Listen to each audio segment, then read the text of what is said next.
Hello class 12 students, welcome back to my YouTube channel biology classes. तो जैसा कि पिछले पार्ट में हम लोग स्टडी कर रहे थे DNA as a genetic material topic या फिर experiment to prove DNA as a genetic material. ठीक है, तो देखिए इसके लिए 3 एक्सपेरिमेंट्स हुए हैं total.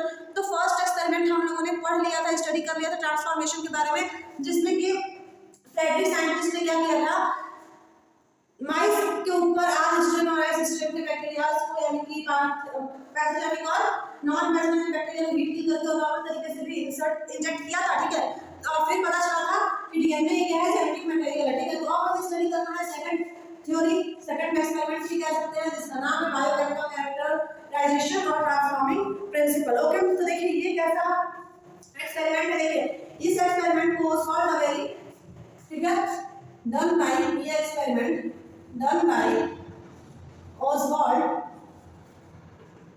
Avery, Colin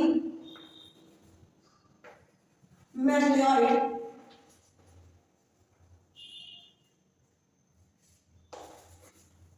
McLeod and MC कार्टे साइंटिस्ट मेरे साथ में मिलकर के क्या किया था, डिस्कवरी की थी, एक्सपेरिमेंट की वाला किया था, जिसमें कि ये प्रूफ हुआ था कि डीएनए क्या है, जेनेटिक मटेरियल। ठीक है, इन्होंने क्या किया था कि इन्होंने रिपीट किया था, repeat the experiment of Griffith. इन सभी साइंटिस्ट ने मिलकर के किसकी डिस्कवरी को रिपीट किया था, ग्रिफिथ की डिस्कवरी को रिपीट किया। ठीक है, ये 4 साइंटिस्ट ऑस्वाल्ड अवेरी, ठीक है, कोलिन मैकलॉयड, मैकलिन और एमसी कार्टर साइंटिस्ट ने इन चारों ने मिलकर के ग्रिफिथ की डिस्कवरी को क्या किया था, रिपीट किया था। ठीक है, by digesting the enzyme, enzyme को डाइजेस्ट करा, ठीक है, बाय डाइजेस्टिंग एंजाइम, और ये एंजाइम जब डाइजेस्ट कर दिया गया तो इसको रिमूव कर दिया गया, remove from where, nucleic acid. और इसका एंजाइम को डाइजेस्ट कराने का मतलब ये था कि इसका प्रोटीन जो था, प्रोटीन को क्या किया गया, रिमूव कर दिया गया, और रिमूव करने के बाद रिमूव कर दिया गया, ठीक है, न्यूक्लिक एसिड से रिमूव कर दिया गया इस एंजाइम को। ठीक है, और इसके बाद इन लोगों ने कहा कि न्यूक्लिक एसिड कितने टाइप के हैं, तो इन लोगों ने कहा कि न्यूक्लिक एसिड 2 टाइप के हैं, एक डीएनए और एक आरएनए, और इन्होंने कहा कि डीएनए ही क्या है, जेनेटिक मटेरियल है। ठीक है, तो इन्होंने बस इतना ही किया कि एंजाइम को डाइजेस्ट करा के उसके अंदर से प्रोटीन को रिमूव कर दिया, और रिमूव जो प्रोटीन हुआ है वैसे एंजाइम को न्यूक्लिक एसिड से रिमूव कर दिया, और न्यूक्लिक एसिड 2 टाइप का डीएनए और आरएनए, तो इन लोगों ने प्रूव कर दिया कि डीएनए क्या है, जेनेटिक मटेरियल। ठीक है, तो इस एक्सपेरिमेंट में और कुछ था नहीं, सिर्फ इतना ही है। नेक्स्ट एक्सपेरिमेंट हमें पढ़ना है, experiment number 3। Okay, third experiment जिसका नाम है radio active Harsh's radioactive Harsh's experiment. ठीक है, इस एक्सपेरिमेंट में कैसे प्रूफ हुआ और क्या प्रूफ हुआ, कैसे प्रूफ हुआ कि जेनेटिक मटेरियल क्या है, डीएनए ही है। चलिए हम इसे समझ लेते हैं। ठीक है, तो देखिए इस एक्सपेरिमेंट को, ये एक्सपेरिमेंट कब हुआ और किसने किया, तो देखिए ये एक्सपेरिमेंट किया हार्शे चेस साइंटिस्ट ने। ठीक है, हार्शे चेस साइंटिस्ट ने इस एक्सपेरिमेंट को किया। ठीक है, कब किया, 1952 में। देखिए जो ग्रिफिथ का या तो ट्रांसफॉर्मेशन किया एक्सपेरिमेंट कह लीजिए, या फिर बायोकेमिकल कैरेक्टराइजेशन एक्सपेरिमेंट कह लीजिए, इसमें टोटली ये बात प्रूफ नहीं हो पाई थी पिछले 2 एक्सपेरिमेंट में कि डीएनए ये क्या है, जेनेटिक मटेरियल है। लेकिन जब हार्शे चेस साइंटिस्ट आए तो इन लोगों ने फाइनली प्रूफ हो गया, finally proof that DNA is a genetic material. देखिए जब ग्रिफिथ आए तो ग्रिफिथ यानी कि अपने ट्रांसफॉर्मेशन की प्रोसेस में इन्होंने कहा कि हम सिस्टम यानी कि पैथोजेनिक बैक्टीरिया को हीट कराया गया था, तो कभी बैक्टीरिया कभी नाइस लाइफ था, कभी डेथ किया, इसमें बस इतना ही बताया, ये भी बताया कि डीएनए ही कैसे जेनेटिक नाइस लाइफ कर गया, नाइस लाइफ रह गया, लेकिन डीएनए जेनेटिक मटेरियल कैसे, ये प्रूफ नहीं कर पाए थे ये लोग। लेकिन और फिर जब सेकंड प्रोसेस किया बायोकेमिकल कैरेक्टराइजेशन एक्सपेरिमेंट में, ठीक है, 4 साइंटिस्ट साइंटिस्ट है, तो उन्होंने भी एक क्लियर नहीं किया। उन लोगों ने सिर्फ क्या किया, उसमें से प्रोटीन रिमूव किया, न्यूक्लिक एसिड, ठीक है, और क्या है न्यूक्लिक एसिड टू टाइप का डीएनए हमारा है, डीएनए क्या है जेनेटिक मटेरियल। तो ये कोई बात तो नहीं है प्रूफ करने के लिए, पहले हम क्या देखेंगे जेनेटिक मटेरियल को मानना है हमारा, ना मानना है ना मत, ठीक है। लेकिन जब ये हार्ट से 6 साइंटिस्ट है तो इनकी डिस्कवरी ये बात प्रूफ कर रहे हैं कि डीएनए क्या है, जेनेटिक मटेरियल है, ठीक है। देखिए इन्होंने क्या किया, इनका जो मेथड था, जिस मेथड से इन्होंने प्रूफ किया कि डीएनए क्या है, जेनेटिक मटेरियल, उस मेथड को हम कहते हैं रेडियो एक्टिव प्रेशर मेथड। जिस मेथड से प्रूफ हो गया कि डीएनए क्या है, जेनेटिक मटेरियल है, ठीक है। इन्होंने क्या किया कि इन्होंने लिया किसको, बैक्टीरियोफेज वायरस को, इन्होंने बैक्टीरियोफेज वायरस लिया किसने, आर्शेल ने, प्लस और क्या लिया, फास्फोरस लिया, ठीक है, प्लस लगा देंगे तो आपको आपको जाएगा तो इसका क्या लगेगा, फास्फोरस लिया एंड सल्फर लिया, ठीक है। फास्फोरस और सल्फर ये दोनों क्या है, रेडियो एक्टिव एलिमेंट्स हैं, रेडियो एक्टिव एलिमेंट्स हैं, ठीक है। इन दोनों को लिया, फास्फोरस और सल्फर, ठीक है। और उसके बाद इन लोगों ने प्रूफ किया कि डीएनए क्या है, जेनेटिक मटेरियल है, ठीक है। तो कैसे इन लोगों ने इन्होंने प्रूफ किया, इसकी डिटेल हम प्रूफ चलिए समझ लेते हैं, ठीक है। तो देखिए इतना क्लियर हुआ कि इन्होंने क्या किया, ठीक है। चलिए देखिए इन्होंने कैसे प्रूफ किया, इन्होंने कहा कि ऐसे बैक्टीरियोफेज जिनमें रेडियो एक्टिव सब्सटेंस जो है, रेडियो एक्टिव सब्सटेंस जो है वो ट्रांसफर हो रहा है, ट्रांसफर इन डीएनए, ठीक है। Radio active substance transfer in DNA, और जब इनका मल्टीप्लिकेशन हो रहा है, मल्टीप्लिकेशन, तो मल्टीप्लिकेशन के बाद फॉर्मेशन हो जा रहा है, formation of what, new bacteriophage, ठीक है। नए बैक्टीरियोफेज का फॉर्मेशन हो जा रहा है, और जब फॉर्मेशन हो रहा है तो ये नए बैक्टीरियोफेज है, इनके पास क्या आ रहा है, हैविंग रेडियो एक्टिव नेचर, ठीक है, रेडियो एक्टिव नेचर, ठीक है।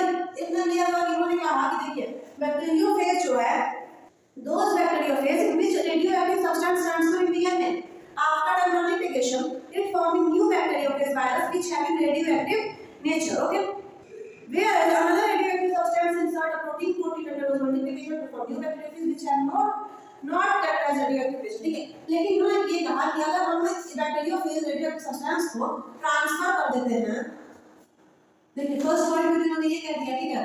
सेकंड पॉइंट में इन्होंने कहा कि अगर हम ट्रांसफर कर रहे हैं, ट्रांसफर इन प्रोटीन, तो भाई सिंपल सी बात है, नए बैक्टीरियोफेज का तो फॉर्मेशन होगा ही, लेकिन उसके पास रेडियो एक्टिव नेचर रहेगा, रेडियो एक्टिव नेचर था तो उसके पास रेडियो एक्टिव नेचर नहीं था, ठीक है। थर्ड पॉइंट इन्होंने ये कहा कि ट्रांसफर किए, ठीक है, ट्रांसफर किए, बट किसमें, इन पूरे के पूरे न्यूक्लिक एसिड में, ठीक है, न्यूक्लिक एसिड में। तो बताइए रेडियो एक्टिव नेचर रहा अगले के पास, रेडियो एक्टिव नेचर इस अगले के पास नहीं प्रेजेंट रहा, ठीक है। तो फाइनली ये बात सबके समझ में आ गई कि देखिए जब प्रोटीन में ट्रांसफर किया गया रेडियो एक्टिव नेचर को, रेडियो एक्टिव सब्सटेंस को, तो नेक्स्ट जनरेशन में बैक्टीरियोफेज की बनी, उसमें रेडियो एक्टिव नेचर नहीं रहा। फिर जब ट्रांसफर किया गया न्यूक्लिक एसिड में, तो भी जो नेक्स्ट जनरेशन बनी उसमें भी रेडियो एक्टिव नेचर नहीं रहा। लेकिन जैसे ही ट्रांसफर किया गया, ट्रांसफर इन डीएनए में जैसे ही ट्रांसफर किया गया, तो जो नेक्स्ट जनरेशन बनी, यानी कि जो नई बैक्टीरियोफेज वायरस आया बना, उसमें रेडियो एक्टिव नेचर प्रेजेंट था, ठीक है। तो दिस स्टडी प्रूव्स दैट, ये क्या कर रहे हैं, इन्होंने प्रूफ कर डाला, prove that what, DNA is a genetic material. इन्होंने ये प्रूफ कर डाला कि डीएनए क्या है, जेनेटिक मटेरियल है। बाकी बहुत सारे साइंटिस्ट हैं, पर किसी नहीं कर पाए कि डीएनए क्या है, जेनेटिक मटेरियल है, लेकिन ये आए और ये बता रहे कि डीएनए ही है वो जो क्या है, जेनेटिक मटेरियल है। ठीक है, क्लियर हो गया? कोई डाउट नहीं है आप लोगों को? मुझे पूरी उम्मीद है कि इसमें आप लोगों को कोई डाउट नहीं होगा। ठीक है, तो चलिए हम स्टार्ट करते हैं हम आरएनए के बारे में स्टडी करना। डीएनए तो क्लियर हो गया, डीएनए में कोई डाउट नहीं है। डीएनए कैसे क्या होता है, डीएनए स्ट्रक्चर कैसे होता है, डीएनए ही जेनेटिक मटेरियल है। ये इन एक्सपेरिमेंट्स से प्रूफ हुआ, फाइनली कौन सा एक्सपेरिमेंट था जो प्रूव कर गया कि डीएनए ही जेनेटिक मटेरियल। ये सारी बातें आपको क्लियर हो गई। तो ये मोस्ट इंपॉर्टेंट नाम है जो कि है हार्शे-चेज। हार्शे-चेज की वजह से प्रूफ हो पाया कि डीएनए ही क्या है, जेनेटिक मटेरियल है। ठीक है, कब प्रूफ हुआ? तो 1952 में, 1952 में ये प्रूफ हुआ कि डीएनए जेनेटिक मटेरियल है। ठीक है, क्लियर हो गया? चलिए और देखिए ये नाम याद रखें, बैक्टीरियोफेज के ही, बैक्टीरियोफेज में ही ये प्रूफ हो पाया कि डीएनए क्या है, जेनेटिक मटेरियल है। ठीक है, ये बातें आप लोगों को याद रखना। और 3 की पॉइंट है, एक हार्शे-चेज, एक 1952 और एक बैक्टीरियोफेज। ठीक है, ये बातें आप याद रखिए, इससे आप लोग डिफाइन कर पाए कि डीएनए क्या है, जेनेटिक मटेरियल है। ठीक है, तो हम स्टार्ट करते हैं आरएनए के बारे में। ठीक है, स्टडी करना। तो स्टूडेंट्स अगर आप लोग हमारे चैनल सब्सक्राइब नहीं किया तो प्लीज आप मस्त सब्सक्राइब करिए चैनल। ओके, सब्सक्राइब करिए। ठीक है, क्योंकि आप सब्सक्राइब नहीं कर रहे हैं, जैसे कि मैं देख पा रही हूं आप सब्सक्राइब नहीं करते हैं। ठीक है, वीडियो आप पूरा भी नहीं देख रहे हैं तो वीडियो को पूरा देखिए, सब्सक्राइब करिए, शेयर करिए क्लास 9 से 12 तक के सभी स्टूडेंट्स को। जो भी डाउट रहे कमेंट कर दीजिएगा, ठीक है, आपका डाउट 100% क्लियर किया जाएगा। आरएनए का फुल फॉर्म क्या होता है? Ribo nucleic acid. ठीक है, आरएनए क्या है? आरएनए भी क्या है? RNA is a genetic material. RNA भी क्या है? जेनेटिक मटेरियल है। व्हेन, कब है? When DNA is absent. जब डीएनए एब्सेंट रहेगा, यानी कि डीएनए प्रेजेंट नहीं रहेगा, तब हम लोग कहते हैं कि आरएनए ही क्या है, जेनेटिक मटेरियल है। ठीक है, देखिए आरएनए जेनेटिक मटेरियल है, इसका एग्जांपल किसमें होता है? RNA genetic material. तो एग्जांपल की अगर बात करें तो रीबोवायरस। रीबोवायरस कौन सी बीमारी का वायरस होता है? तो ये होता है कैंसर वायरस। ठीक है, कैंसर वायरस को हम रीबोवायरस के नाम से जानते हैं, जिसमें जेनेटिक मटेरियल की तरह वर्क करता है आरएनए, ना कि डीएनए। ठीक है, देखिए डीएनए में डबल पॉलीन्यूक्लियोटाइड चेन होती है, लेकिन आरएनए में कितनी पॉलीन्यूक्लियोटाइड चेन होती है? Single poly nucleotide chain. RNA के पास हमेशा सिंगल पॉलीन्यूक्लियोटाइड चेन होती है। अगर हम बात करें न्यूक्लिक एसिड यानी कि प्यूरिन और पाइरिमिडीन का, तो देखिए वो जो होते हैं एडेनिन, ग्वानिन, साइटोसिन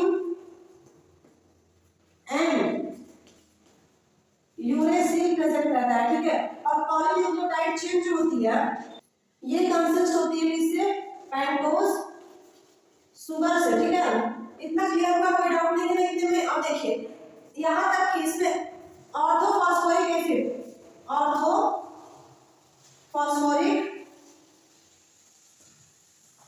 एसिड जिसे कि हम H3PO4 भी लिखते हैं, ये भी प्रेजेंट रहता है किसमें?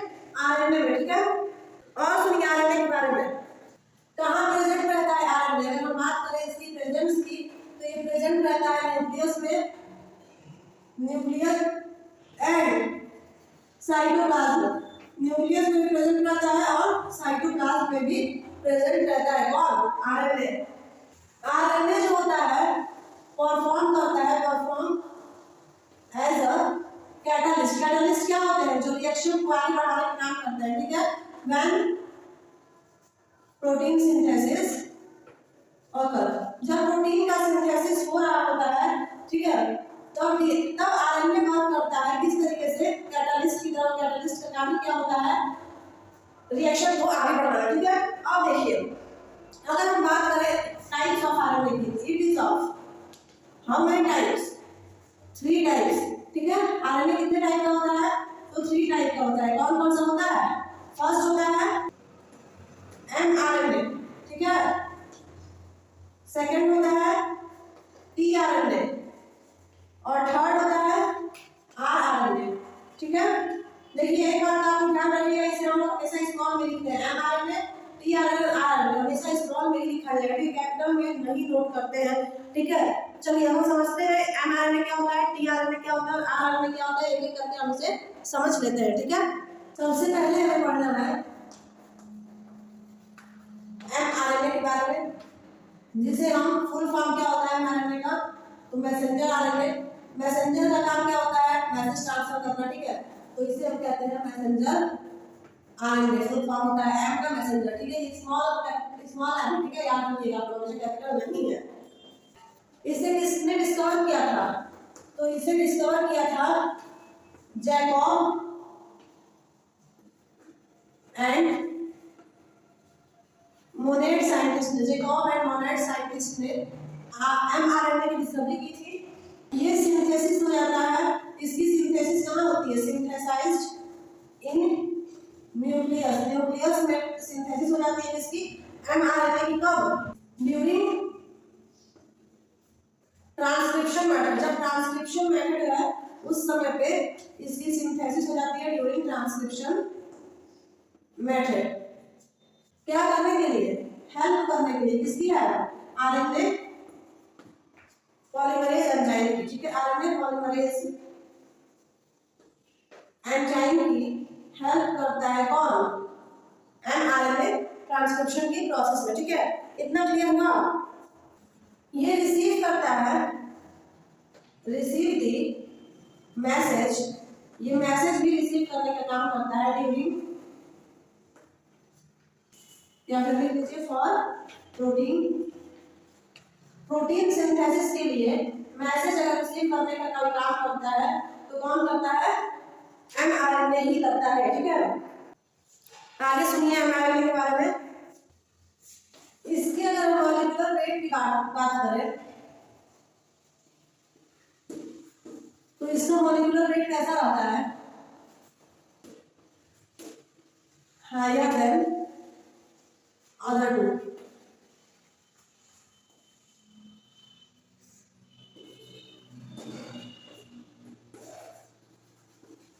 बाकी के दो आरएनए से इसका मॉलिक्यूलर वेट क्या रहता है, ज्यादा रहता है, ठीक है। ये कितने टाइप का होता है, टू टाइप का होता है, ठीक है।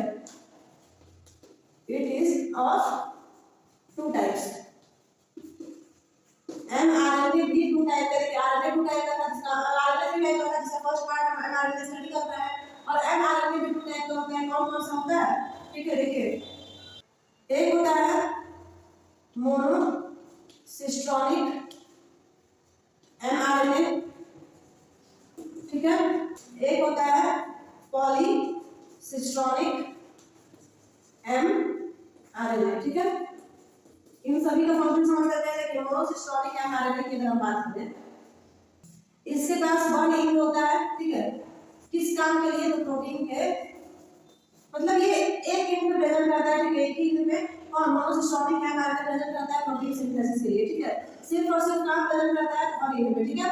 और अगर हम बात करें पॉलीसिस्टोनिक एमआरएनए की, तो देखिए इसके पास कितना एंड था, हैविंग वन एंड, ठीक है। और अगर हम बात करें पॉलीसिस्टोनिक एमआरएनए की, तो हैविंग टू और मोर देन टू इन, ठीक है। दो या दो से अधिक इन होता है इसके पास, ठीक है। किस काम के लिए, सेम फॉर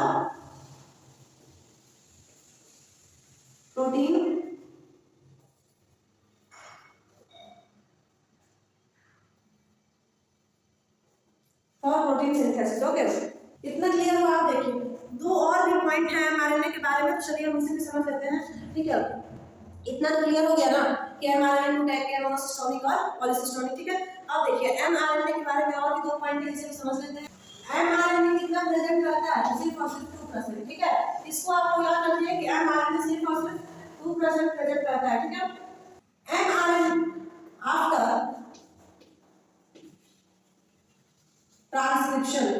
ट्रांसक्रिप्शन की प्रोसेस के बाद, ठीक है, क्या होता है, एमआरएनए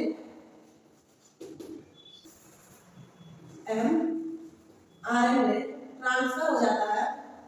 अभी तक कहाँ था, न्यूक्लियस में था, और कहाँ चला जाएगा, ट्रांसफर इन साइटोप्लाज्म। इसलिए मैंने कहा था कि आरएनए जो होता है वो न्यूक्लियस और साइटोप्लाज्म दोनों जगह पे प्रेजेंट रहता है, क्योंकि प्रोटीन के यानी ट्रांसक्रिप्शन की प्रोसेस के बाद एमआरएनए ट्रांसफर हो जाता है किसमें, साइटोप्लाज्म में। ठीक है, तो this is all about mRNA. So now we have to study about tRNA. Okay, tRNA को हम एसआरएनए के नाम से भी जानते हैं। तो चलिए समझ लेते हैं टीआरएनए क्या है। सेकेंड वन इज टीआरएनए, और टीआरएनए को ही हम लोग एसआरएनए के नाम से भी जानते हैं। ठीक है, एसआरएनए के नाम से भी किसे जानते हैं, टीआरएनए को भी जानते हैं। देखिए, tRNA stand for transfer RNA, ठीक है, और sRNA stand for what, soluble RNA. Okay, इसे डिस्कवर किसने किया था, तो हॉले साइंटिस्ट ने। ठीक है, इसकी डिस्कवरी की थी हॉले साइंटिस्ट ने।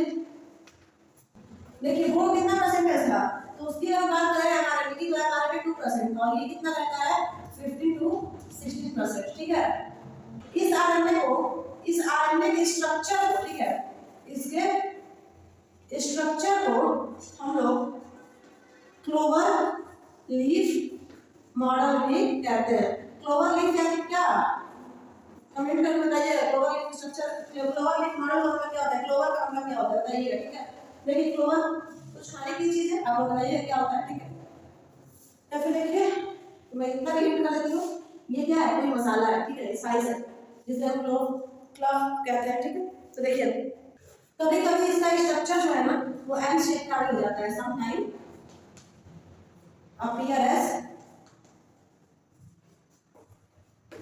एल शेप, कभी कभी ये एल शेप का भी इसका स्ट्रक्चर हो जाता है। ठीक है, तो इसमें कंफ्यूज होने की बात नहीं है। ठीक है, और देखिए टीआरएनए के बारे में और भी समझ लेते हैं बातें। टीआरएनए के पास having 2 SSC arm, 2 SSC arm and 1 anti-binding arm and 1 binding arm। ठीक है, टोटल कितनी आर्म होती है, 4 आर्म होती है। तो 2 क्या है, SSC आर्म है, 1 क्या है, एंटी-बाइंडिंग आर्म, और 1 बाइंडिंग आर्म। ठीक है, बाइंडिंग आर्म की अगर हम बात करें, ठीक है, बाइंडिंग आर्म की हम बात करें तो इट हैविंग कितने हैविंग 2 विंग्स। कौन कौन से होते हैं ये 2 विंग, एक होता है 3। ठीक है, थर्ड विंग होता है, और एक क्या होता है 5th विंग। ठीक है, 3rd एंड 5th विंग। अगर हम बात करें 3rd विंग की, तो 3rd विंग के पास क्या होता है, तो इसके पास होता है ACC nitrogenous base, ACC nitrogenous base इसके पास 3rd विंग के पास। ठीक है, ACC नाइट्रोजनस बेस कोड। और अगर हम बात करें 5th विंग की, ठीक है, तो इसके पास हाइड्रोक्सिल ग्रुप होता है, हाइड्रोक्सिल ग्रुप मतलब क्या, OH-। ठीक है, क्लियर है ना। अब देखिए, अब हमें आगे की थोड़ी सी और कहानी है समझ लेते हैं, उसके बाद हम स्ट्रक्चर ड्रॉ करेंगे टीआरएनए का, और उसके बाद हमारा टीआरएनए का टॉपिक क्या हो जाएगा, फिनिश हो जाएगा। ठीक है, तो चलिए एक और पॉइंट है, इसे हम समझ लेते हैं टीआरएनए के बारे में। टीआरएनए के पास having amino acid tRNA synthase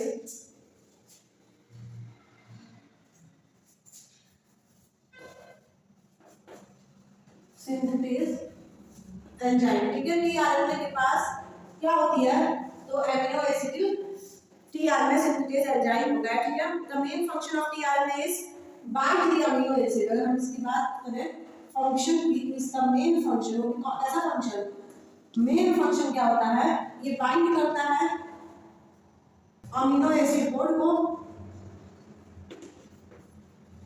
ठीक है, एंड ट्रांसफर करता है मतलब ट्रांसफर टू mRNA चेन, ठीक है। बाइंड करता है अमीनो एसिड को ट्रांसफर करता है mRNA की चेन पर, ठीक है। अब हम ड्रॉ कर लेते हैं स्ट्रक्चर ऑफ टीआरएनए जो कि क्लोवर लीफ शेप का होता है, जैसे मैंने बताया था, ठीक है। सो let's start drawing the structure of tRNA. देखिए इसका स्ट्रक्चर ड्रॉ करना काफी इजी है, ठीक है। तो कोई हार्ड नहीं है इसका स्ट्रक्चर ड्रॉ करना, आप लोग मेरे साथ साथ ड्रॉ करते रहिए, आप लोगों के लिए भी इजी टू ड्रॉ हो जाएगा, ठीक है। देखिए अगर बायोलॉजी सब्जेक्ट आप लिए हैं और पढ़ रहे हैं, ठीक है, तो बायोलॉजी के स्ट्रक्चर से आप बात करके कहीं नहीं जा सकते, क्योंकि बायोलॉजी में मेन होता है स्ट्रक्चर ड्रॉ करना, ठीक है। तो आप इसके स्ट्रक्चर से बात करके तो आप कहीं नहीं जा सकते, क्योंकि अगर स्ट्रक्चर आप ड्रॉ कर देते हैं बायोलॉजी में तो ये 100% पॉसिबिलिटी हो जाती है कि आपके मार्क्स काफी अच्छे गेन हो सकते हैं, ठीक है। ये होता है 5 प्राइम एंड और ये होता है 3 प्राइम। देखिए है सिंगल चेन ही, ठीक है, ये मत समझिए डबल चेन है, ये सिंगल स्टैंडर्ड चेन ही है, यहाँ से शुरू हुई और फिर इधर आकर के फिनिश हो गई, ठीक है।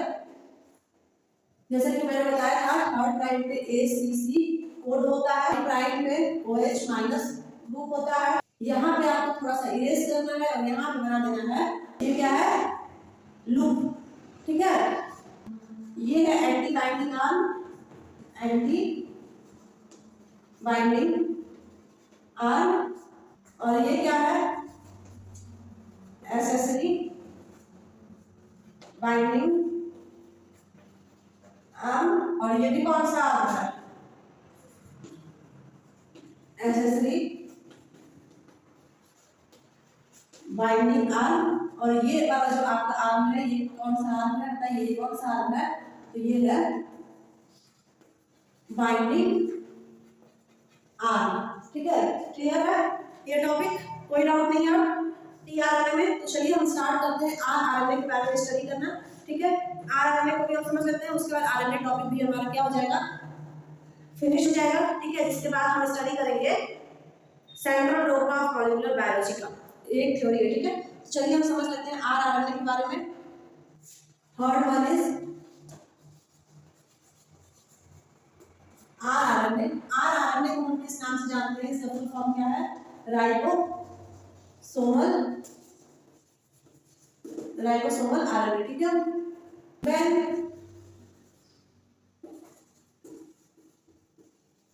ribosome is bind with RNA, then called as what? RNA। जब राइबोसोम आरएनए से बाइंड रहेगा तो उससे हम क्या कहते हैं, ये इन्वॉल्व रहता है, involve in protein synthesis, protein के सिंथेसिस में ये इन्वॉल्व रहता है, ठीक है। और क्या करता है एंड फॉर्मिंग ग्लोबुलर प्रोटीन। देखिए प्रोटीन के सिंथेसिस में इन्वॉल्व रहता है और फॉर्मेशन कर देता है ग्लोबुलर प्रोटीन का, ठीक है। इतना क्लियर हुआ। इसे हम लोग एक और नाम से जानते हैं, ठीक है, ऑल्सो नोन एज लिख सकते हैं, also known as work benches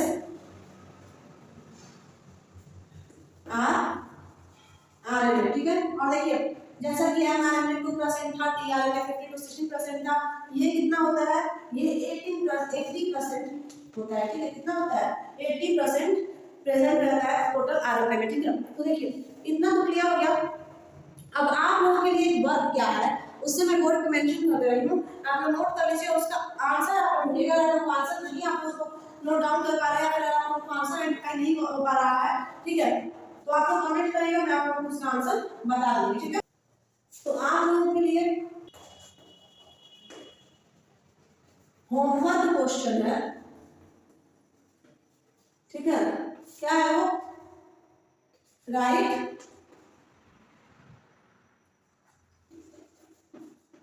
at least 5 difference between DNA and RNA, ठीक है। कम से कम 5 डिफरेंस, 5 अंतर बताने हैं आप लोगों को डीएनए और आरएनए के बीच का, ठीक है। तो हम लोग को पढ़ना है next topic, that is central dogma of molecular biology. Okay, so let's start with our new topic, that central dogma of molecular biology. Central dogma of molecular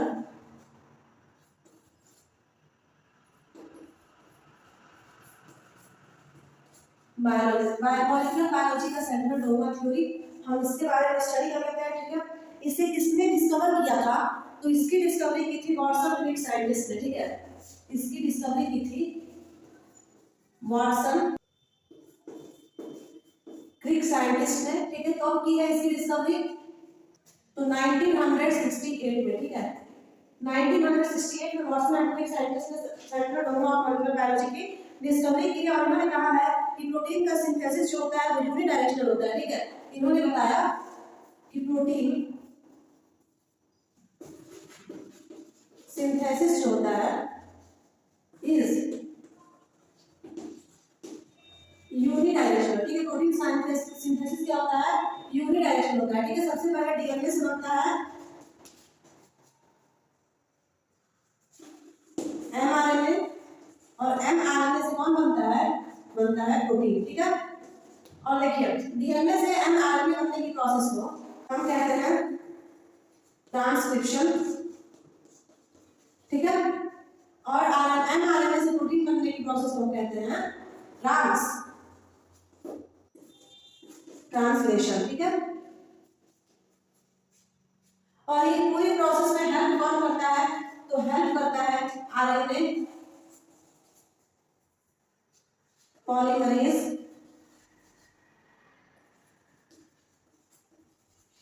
enzyme. ठीक है, आरएनए पॉलीमरेज एंजाइम ये पूरी process में help करता है. ठीक है, इतना क्लियर हुआ? अब देखिए, अब हमें स्टडी करना है रिवर्स ट्रांसक्रिप्शन के बारे में. So let's start discussing about reverse transcription. So हमारा नेक्स्ट टॉपिक है रिवर्स